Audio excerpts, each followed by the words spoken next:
Hey songbirds, it's Jackie and welcome back to my channel, or welcome if you are new. If you are looking for hope, health, and help, then you've come to the right place. I'm so glad to have you here with us.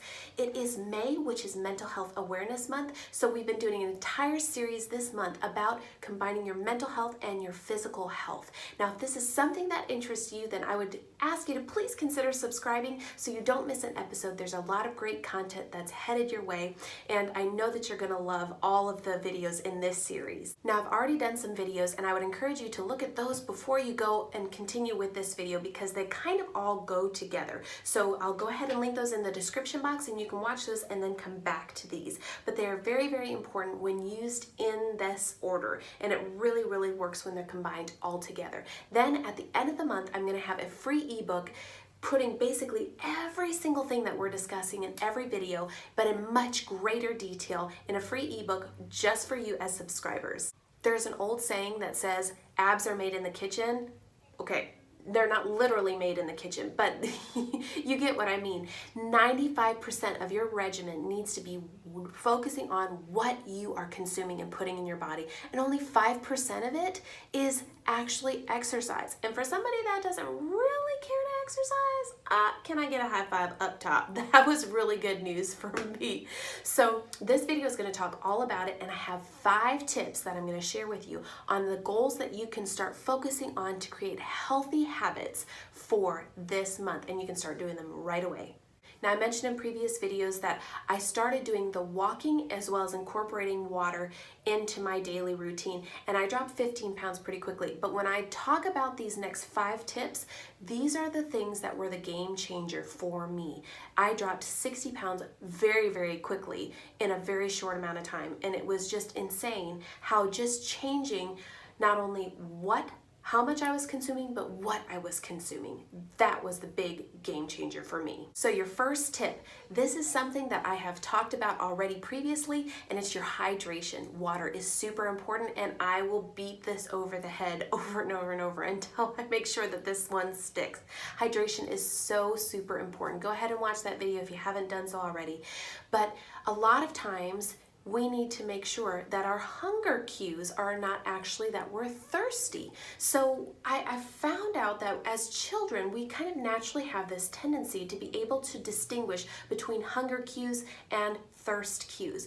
Now, I marvel at how my 2-year-old and my 5-year-old can tell me exactly if they are thirsty or exactly if they are hungry. It's incredible. Their little bodies are just designed to know the difference between a hunger cue and a thirsty cue. And I think over time we just kind of forget how there is a very big difference between if you're actually hungry or if you're actually thirsty.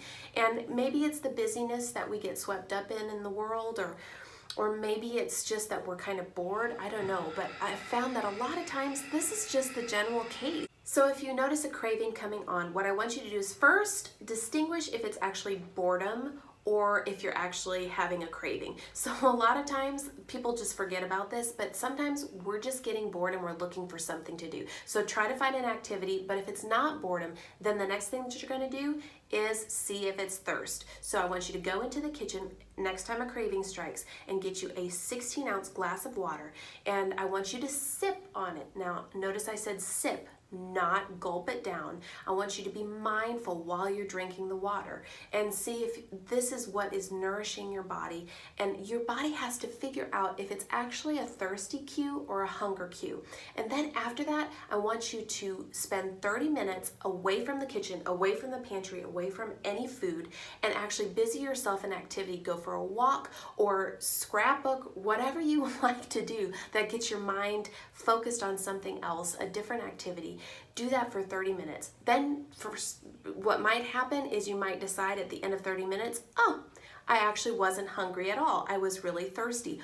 Or you might decide, you know what, my stomach is grumbling, I am hungry. Or you might not even realize after the end of 30 minutes that 30 minutes is up, and then you'll know that it was actually boredom probably. So that is one of my first and very, very important tips. Tip number 2 is focusing on your overall base part of your diet. Now, I hesitated to use the word diet in this particular tip because I don't like to think of it as a diet. I like to think of these as lifestyle changes. Now, I've tried all the diets out there, there. Beachbody, South Beach Diet, Atkins, Weight Watchers, Slim Fast, you name it, I have probably tried it. And majority of these diets just came up a little bit short for me. Now, before I go further, I want to first of all say that we are not bashing these diets. Some people I know have had really tremendous and truthful success on these particular regimens, and I am not knocking them. In fact, I have had some success on a lot of these, but long term, especially because of what was going on with my body at the time, these were not things that were sustainable for me in the long run. And a lot of times when it's labeled as a diet, we know that we're only going to use them for a short period of time. And I don't know if I wasn't following these diets the right way, or if just because of my particular circumstances, they just didn't work for me. All I know is I know what has worked for me. Now, I've mentioned in previous videos that I struggled with IBS and also a severe case of acid reflux disease. And a lot of you know that, and you can go ahead and watch those videos for full detail on those particular episodes that I was having. But what you may not know is I was also having issues with my allergies. I was getting 3 allergy shots a week, which were trying to just basically control or get my body back to homeostasis. And then on top of that, I also had hypothyroidism. So I was cold all the time. I was tired. I had increased weight gain. I was depressed. Then I was anxious and my mood was all over the place and my hair started falling out. It was just insane. I had a lot of issues with my body going on at one period of time.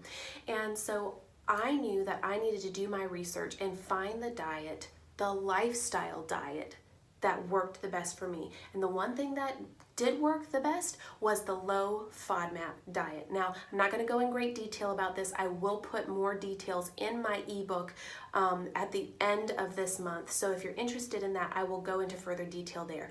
But it is very important that you talk to your doctor before you consider any kind of diet that you go on, any kind of regimen, any kind of lifestyle changes that you do. Do your own research, figure out what works best for you. But overall, the low FODMAP diet basically concentrates on no gluten, no dairy, and no processed sugars. Now, I went on this for a long period of time because I needed to get my body back to square one. I was very, very sick. I had to go to the hospital for dehydration because I was so severely physically sick to the point of being vomiting and being afraid of what to put in my mouth that I had to go back, basically like a baby, back to square one. So I needed to do this for my own health. So if you're suffering with any of these symptoms, whatever they may be, all of the doctors across the board, my allergist, my internal medicine doctor, my regular practitioner, all of them told me to try this particular diet in some way, shape, or form.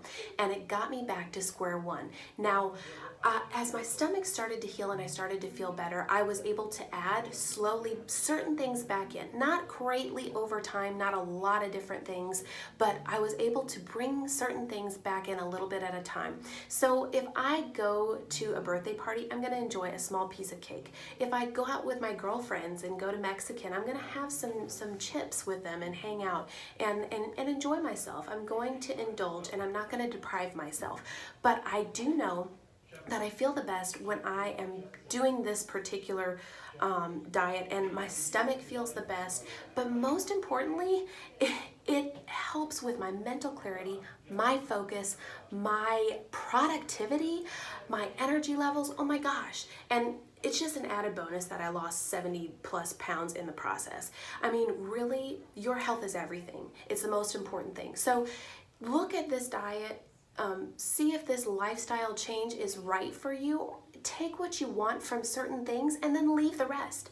You do your research. Listen to your body and see what it's telling you. If it tells you, no, I really need to have some of those gluten things inside my body, then do that. Or if you say, you know what, dairy actually does make me upset in my stomach, so I'm going to not do so much of that. I'm just going to have an occasional ice cream from time to time.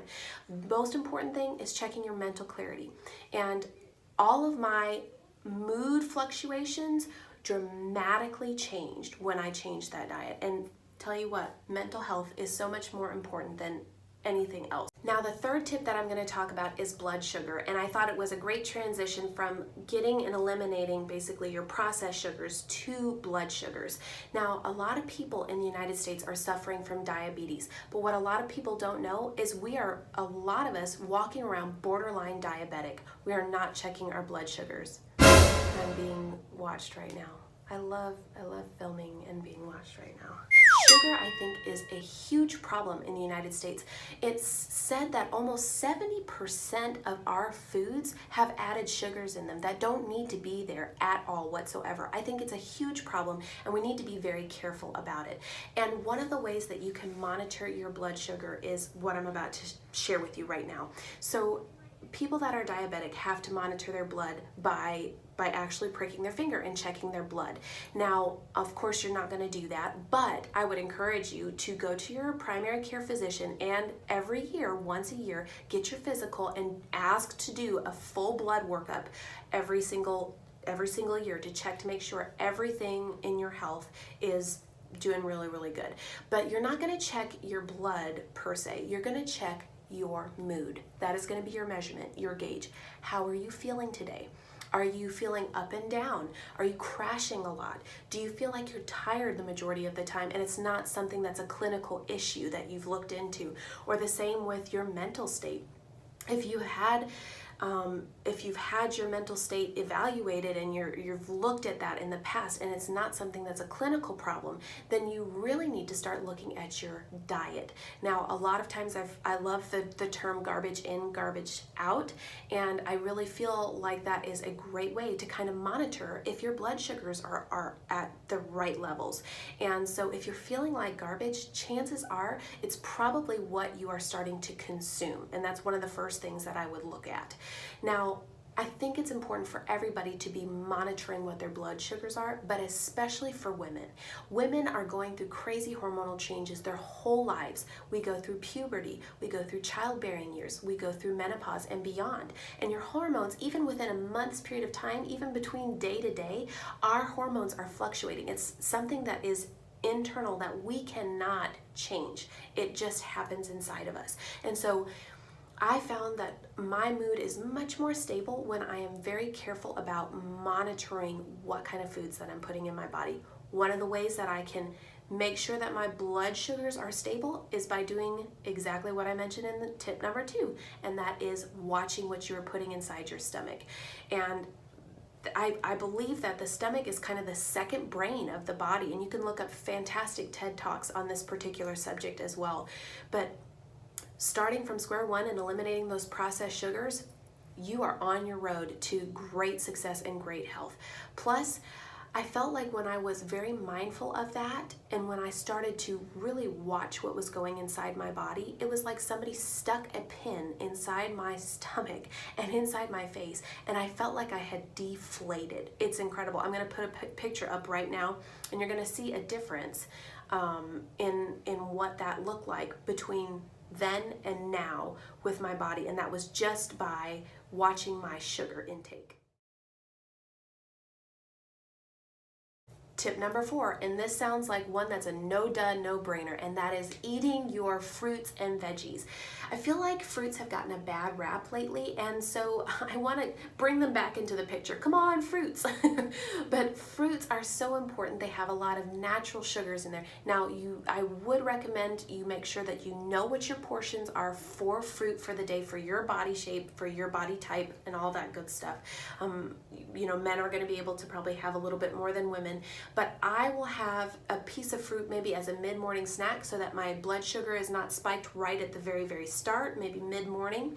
And then I might have a small thing of berries or something towards the end of the day so that I got that sweet taste that I love, and I'm adding the fruits that our body really craves and needs, but also the antioxidants are so super good. But veggies, now that's a trickier part. I've always had a hard time with trying to make sure that I'm eating a lot of healthy veggies, especially when processed foods make things so much more accessible, it seems like. But veggies are so important to our body. I had to be careful when I first started doing doing this lifestyle change because a lot of vegetables actually upset my stomach more. So the low FODMAP diet kind of guides you through a lot of the veggies that you should stay clear if you have issues with IBS, constipation, or otherwise. It's really, really helpful. It kind of gives you a guide on what's helpful for you. But I was slowly able to add certain vegetables back into my diet. And one of the ways that I made sure that I was eating the right amounts of veggies, that actually you need to be eating a ton of veggies. I was given a gift from my mother-in-law this past Christmas, and it was the Ninja blender. And I thought, oh, that's a nice little gift. But it has been a game changer. In fact, my kids now crave and beg for smoothies, healthy smoothies, no added sugars. So basically you'll add maybe one healthy sugar like a banana to your regular smoothie, which is going to be greens of some sort. And I can link some of my recipes that I love that the kids love below. Plus they're getting their daily recommended intake. They're getting the healthy vitamins that they need. Plus, I have 2 boys and they're super high energy, but my boys' behavior levels became so much more stable when they started to have these healthy habits incorporated in their lives. So the last tip I'm going to give you today is probably one of my favorite tips and one of the most important tips. It's one I got from my mama. So this one's for you, mama, and that is everything in moderation. Now she's a nurse, so I know she knows what she's talking about. She's said this my whole life, and it's been with everything I do in life. Moderation with your exercise, moderation with your food, moderation with your finances, everything in moderation. And I love that, and I will go back to that every single time. Now I mentioned before, 95% of what you eat is what is going to be a game changer for your regimen, as opposed to 5% for exercise. But when you're having that in harmony with one another, and you're making sure that you enjoy those things that you want to indulge in from time to time, but the majority of your diet is healthy, then you can do those things that you enjoy. Get that ice cream cone with your kids. Go to the park and enjoy, a donut or something like that. Live a life where there is balance. That is the most important thing that I could tell you today. And when I explained the elimination diet, I'm not trying to get you to eliminate certain foods from your life. What I'm trying to get you to do is to eliminate your attachment to those foods. And I'm telling you, at the end of the day, the weight loss is fantastic. But what is most important, the benefits that I've seen that have far outweighed the weight loss and the physical health, is my stamina, my productivity at work and at home, my energy with my kids, and my mental clarity, my focus. All of that was so much more weightier to me than a number on a scale. And that is what I want to encourage you to look at when you are looking at this as an overall diet lifestyle change. So I hope that this video was helpful for you. Please give it a thumbs up if you liked it.